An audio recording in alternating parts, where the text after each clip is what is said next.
किसी ने बड़े कमाल की बात कही है कि हीरा परखने वाले से ज्यादा पीड़ा परखने वाला महत्वपूर्ण होता है, क्योंकि असल जिंदगी में पीड़ा परखने वाला ही जौहरी होता है। नमस्ते, मैं आरजे कार्तिक आपका स्वागत करता हूं। एक छोटी सी कहानी सुनाता हूं। ये कहानी दो राहगीरों की, जो शाम के समय मंदिर के बाहर बैठे हुए थे और प्रतीक्षा कर रहे थे कि रात बीत जाए ताकि अगली सुबह बस पकड़ के दूसरे गांव में जाए। पुराने जमाने की कहानी है। तभी अचानक से बारिश शुरू हो गई। दोनों को बड़ी जोर की भूख लग रही थी। दोनों के पास में रोटियां थी। पहले के पास में 3 रोटियां थी, दूसरे के पास में 5 रोटियां थी। दोनों मिल बैठ करके जो है भोजन करने ही वाले थे। 4-4 रोटी बांटने की सोच चुके थे।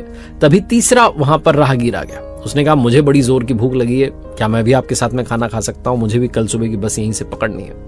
उन्होंने कहा, ठीक है भाई, तुम भी बैठ जाओ। लेकिन अब समस्या थी कि कैसे बांटें, क्योंकि रोटियां 8 थी, खाने वाले 3 थे। तो दूसरे वाले ने आइडिया दिया कि काम करते हैं, हर रोटी के 3 टुकड़े कर लेते हैं। तो ऐसे 24 टुकड़े हो गए। तीनों ने 8-8 टुकड़े बांट लिए, आराम से भोजन कर लिया। वहीं मंदिर के प्रांगण में विश्राम किया। सुबह जाग करके जब तीसरा यात्री जाने लगा, तीसरा राहगीर जो था, तो उसने कहा, भाई मैं अपनी ओर से आपको कुछ भेंट करना चाहता हूं। उन्होंने मना किया, लेकिन वो 8 गिन्नियां देकर के चला गया कि आपस में बांट लेना। अब दोनों जो थे बांटने के लिए तैयार थे। तो दूसरा वाले ने कहा, बड़ा आसान है, 4-4 गिन्नियां रख लेते हैं। पहले वाले ने कहा, नहीं भाई साहब, मेरे पास तो 3 ही रोटियां थी, आपके पास 5 थी, तो आप जो है 5 गिन्नियां रखो, मुझे तो 3 दे दो, काफी है। उसने कहा, नहीं ऐसा नहीं होता, 4-4 बांटेंगे। तभी मंदिर के पुजारी जी आ गए। ये झगड़ा चल ही रहा था। पुजारी जी ने पूछा, भाई क्या बात है? तो इन्होंने बात बताई। पुजारी जी ने कहा, एक काम करते हैं, मैं भगवान से ही पूछ लेता हूं कि इसका फैसला क्या होगा, इसकी गणित क्या बैठेगी। पुजारी जी अंदर गए, पूजा की, उसके बाद ध्यान में बैठे।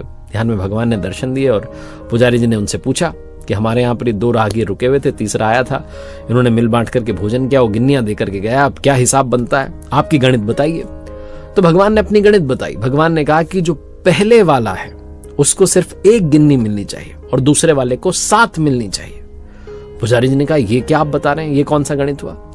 तो भगवान ने समझाया कि पहले वाले के पास में 3 रोटियां थी, उसने जब टुकड़े किए तो 9 टुकड़े हो गए। 8 टुकड़े तो उसने खुद के लिए रख लिए, खुद खा लिए। 1 टुकड़ा उसने सिर्फ दान किया। दूसरे वाले के पास में 5 रोटियां थी, यानी कि 15 टुकड़े हो गए।